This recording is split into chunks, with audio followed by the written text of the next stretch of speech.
তিন নং প্রশ্নে আমাদের বলা হচ্ছে উদাহরণ দাও, যেখানে প্রথম প্রশ্ন বলা হচ্ছে সমমাত্রিক, প্রতিসম, চক্রক্রমিক। তো সমমাত্রিক সম্পর্কে আমাদের আলাদা একটি ভিডিও রয়েছে, প্রতিসম রাশি সম্পর্কে আলাদা ভিডিও রয়েছে, চক্রক্রমিক রাশি সম্পর্কেও আমাদের আলাদা ভিডিও রয়েছে। এই ভিডিওর ডেসক্রিপশনে আমি লিঙ্ক দিয়ে দেবো, আপনারা চাইলে শুরুতে সেই ভিডিওগুলো দেখে নিতে পারেন। এবার আমরা আসি প্রশ্নগুলোর সমাধানে।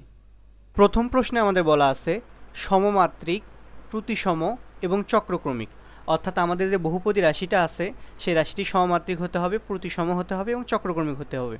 উদাহরণ হিসেবে আমরা বলতে পারি x y plus y z plus z x. আমরা একটু খেয়াল করে দেখি সমমাত্রিক কিনা।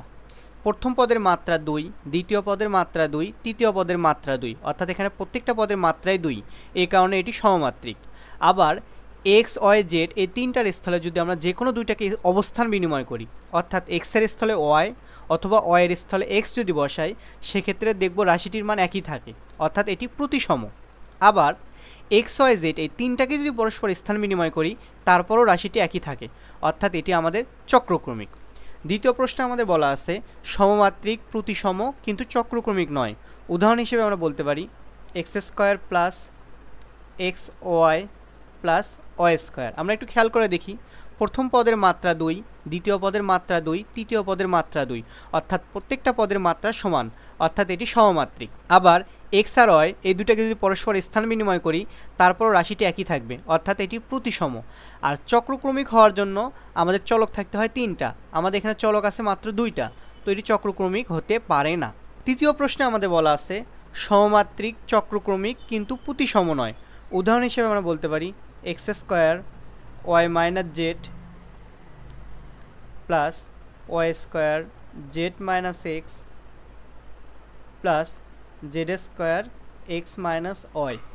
আমরা একটু খেয়াল করে দেখি আমাদের এক্স স্কোয়ার দ্বারা যদি আমরা ওয়াইকে গুণ করি, সেক্ষেত্রে দেখতে হবে x square y, x square দ্বারা মাইনাস জেডকে গুণ করলে হবে minus x square z plus y square z minus y square x plus z square x minus z square Y.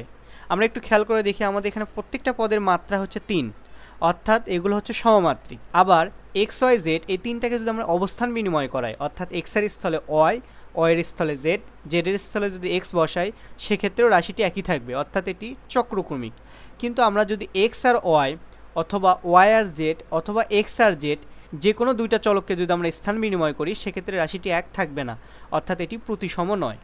চতুর্থ প্রশ্নে আমাদের বলা আছে প্রতিসম হতে হবে, চক্রক্রমিক হতে হবে, কিন্তু সমমাত্রিক হওয়া যাবে না। উদাহরণ হিসেবে আমরা বলতে পারি x square plus y square plus z square plus x plus y plus Z.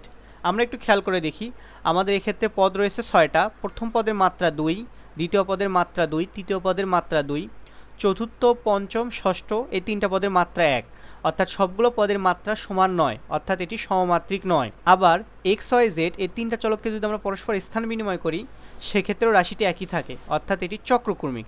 আবার এক্স ওয়াই অথবা ওয়াই জেড অথবা জেড আর এক্স যে কোনো দুইটা যদি আমরা পরস্পর স্থান বিনিময় করি, তারপরও রাশিটি একই থাকবে, অর্থাৎ এটি প্রতিসম।